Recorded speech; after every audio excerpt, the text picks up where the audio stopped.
Bom dia a todos. Como já viram, a questão não foi mudar por acaso, é que não sabiam mesmo onde é que me haviam de encaixar. O que, se não fosse ter aqui tanta gente de Arouca e de alguns de Alvarenga, de onde eu sou, eu já teria ido embora, porque realmente sou mesmo fora da caixa. Mas olhem, a minha alegria é tamanha hoje, porque eu acabei ontem de me deitar com mais um livro que acabei de lançar, que é A Cidade das Bicicletas, e que no fim destes breves minutos vão perceber que se isto funcionasse, os senhores teriam todos ido de férias para casa porque não precisariam trabalhar, e portanto dessa forma eu vou ter mesmo que dar sequência. Cumprimento todos, e se me permitem, se calhar na pessoa da Margarida Filipe e do Manuel Cepeda, que foi quem nos fez a recepção. É um enorme gosto estar aqui. Aquilo que eu vos queria tentar passar a mensagem é que a mobilidade urbana e a saúde estão de braços dados com a qualidade de vida das cidades. O que eu faço todos os dias nos sítios por onde vou andando é tentar ajudar os autarcas, neste caso, e os políticos da nação, para perceberem que temos que mudar o mundo, que temos que planear melhor, para termos cidades mais felizes, mas as cidades mais felizes são justamente porque as pessoas poderão ter mais saúde. E não poderia começar sem explicar que há hoje novas realidades urbanas.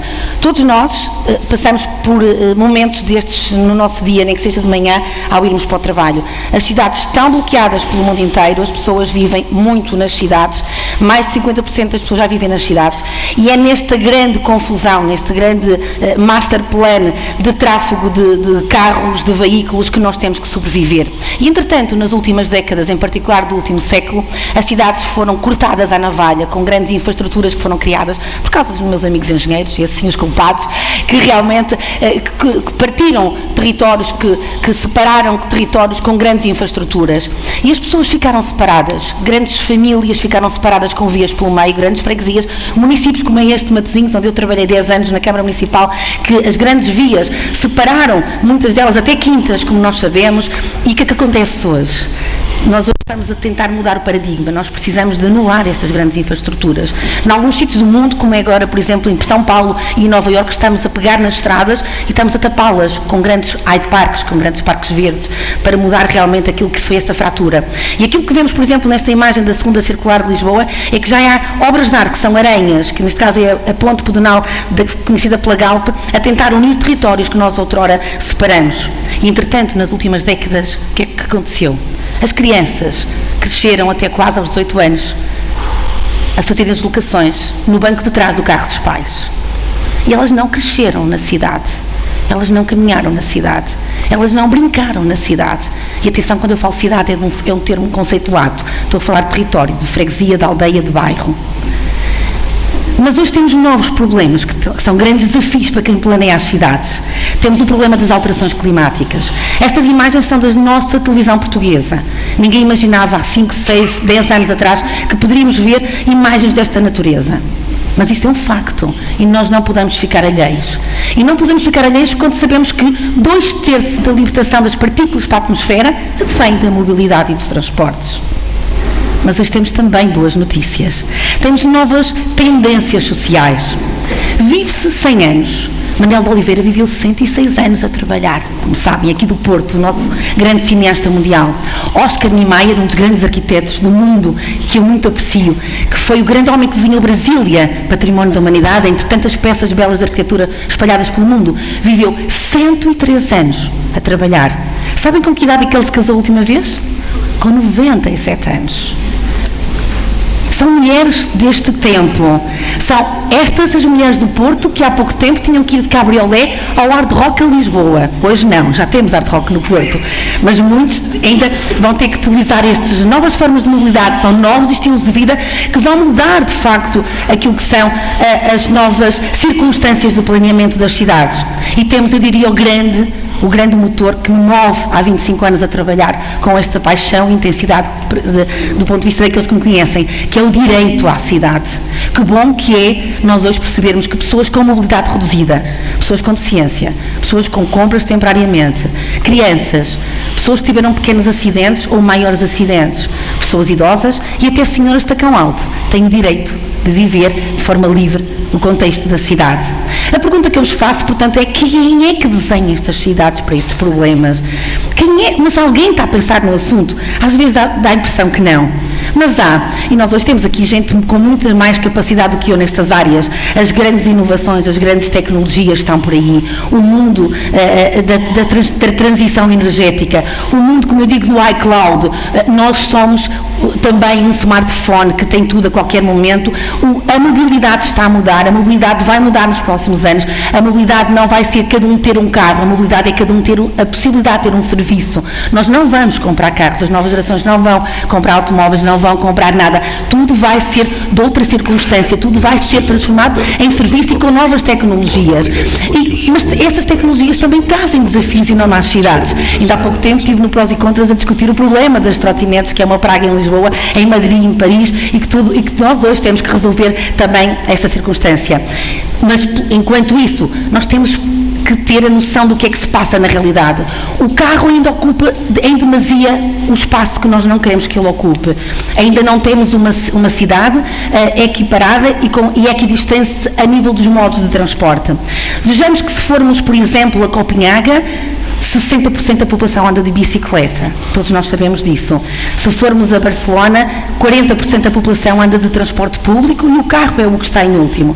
E se viemos à área metropolitana do Porto, meus amigos, com tantos investimentos que têm-se feito nas últimas décadas, com tantas injeções de fundos comunitários, com tantos profissionais e políticos que dizem que são os maiores, a verdade é que, infelizmente, os anos aumentam e continuamos a andar mais de automóvel.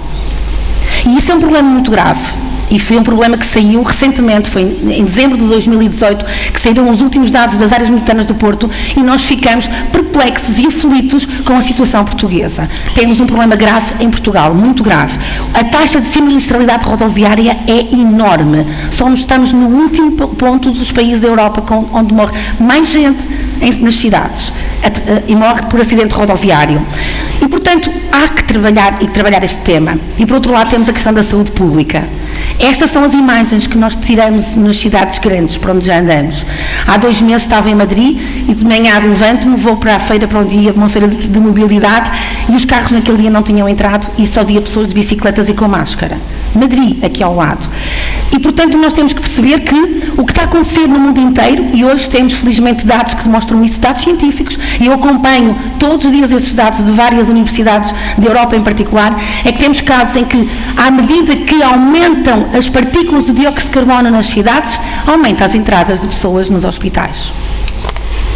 E agora digam se o assunto da mobilidade não era importante para o enquadramento deste dia, importante para falar a saúde.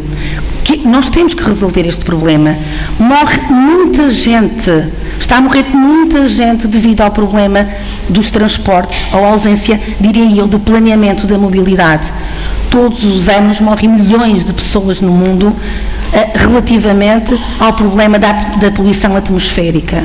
E nós, portanto, não podemos mais ficar indiferentes. O problema da bronquite asmática, do cancro do pulmão, das rinites alérgicas. Hoje eu chego ao meu escritório e estão os miúdos com 40 anos, todos cheios de alergias, todos a espirrar. Um problema que é uma coisa impressionante e os senhores sabem muito melhor do que nós. E, portanto, há que trabalhar tudo isto, há que mudar este paradigma e há que perceber uma coisa. Nós temos uma relação direta entre a saúde e a idade. Esta curva dá-nos o ciclo de vida e essa relação. E nós temos atitude como a vossa, também a nível da saúde. Aliás, eu brinco muito com a saúde porque eu trato as cidades como células vivas. Eu trabalho na acupuntura urbana. Eu todos os dias faço planeamento tático. E digo que a mobilidade é apenas a utilização dos canais de irrigação dos órgãos principais da cidade, que são também os grandes equipamentos. Eu comparo sempre no meu léxico diário a saúde e a medicina com a mobilidade urbana para que as pessoas possam perceber muito mais.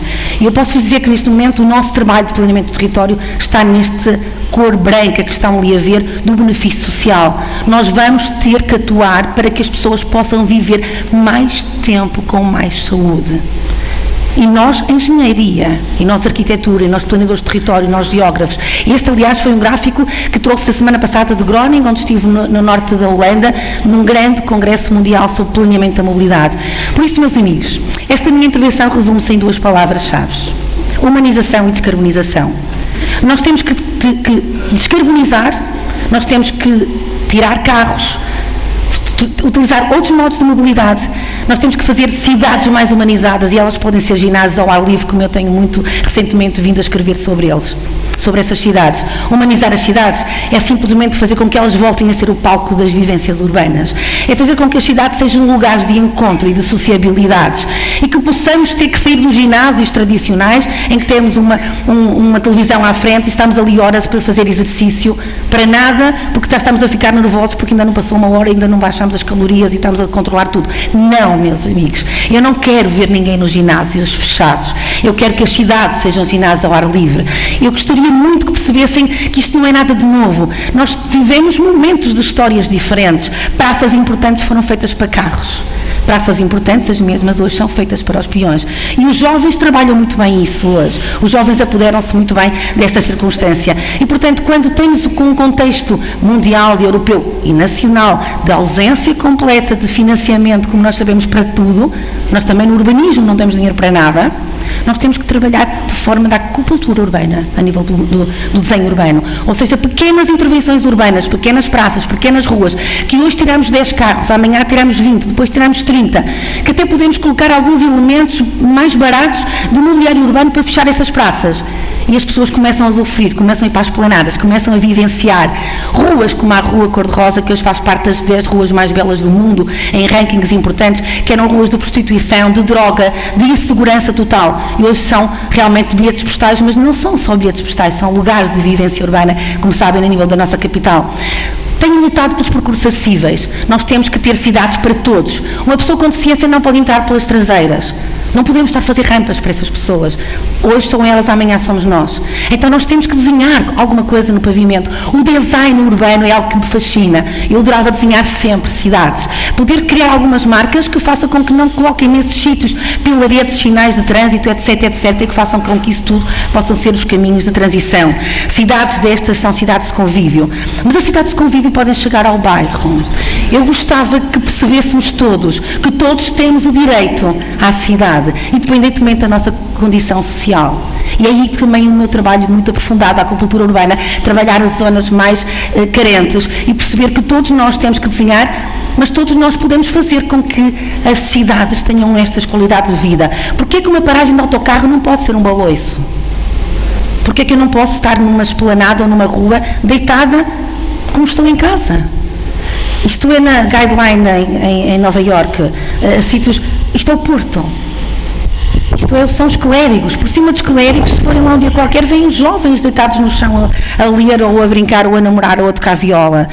Para isso, nós temos que perceber que realmente a escala humana tem que estar ao nível da escala urbana. E é isso que todos os dias tem de fazer. É fazer com que possamos ter lugares com mais sombreamento. Que o sol, que é tão importante, vocês estão a dar a todos vitamina D, todas as senhoras estão a tomar vitamina D. É verdade ou não? Então, do norte, mais vitamina D. Ou seja, não é necessário, é trabalhar o espaço público, trabalhar os corredores verdes, não desajustar as árvores dos peões e os peões andam para um lado e as árvores andam para o outro e o mobiliário urbano anda para o outro, porque é tudo feito com medidas avulso. Esta capacidade enorme de desenhar para todos, de desenhar para as pessoas em particular. E há tanta coisa escrita sobre o assunto e nós passamos a vida a pensar que não há, que há muito pouca coisa, mas não. Há imprensa, há jornais. Hoje, felizmente, a comunicação social tem dado uma atenção muito grande à importância do planeamento das cidades, à importância das cidades mais amigas, às cidades que são mais palco de atos de desporto, e tudo isso faz com que nós tenhamos de facto cidades mais felizes, cidades muito mais em contexto de todos e cidades muito mais inteligentes. E com isto termino dizendo que para tudo poder acontecer desta maneira é preciso sensibilizar e é preciso formar. E eu gostava que todos que estão também aqui nesta sala entendessem que nós, se já não vamos lá conseguir chegar muitas das vezes, vamos ter que ir pelos mais pequenos. São as novas gerações que vão ter que trabalhar a questão da mobilidade e das cidades felizes. Nós não podemos desistir de ensinar aos jovens, de passar a mensagem aos jovens que eles poderão ser muito mais felizes, mais seguros, poderão ter muito mais saúde se eles começarem a usar o espaço público e voltarem a jogar e a brincar à macaca. No dia que isto for possível, meus senhores, não preciso escrever mais livros, consegui, e os senhores também estarão a passar férias e muito mais tranquilos. Muito obrigada e bom dia de trabalho. Muito obrigado, Paula Teles.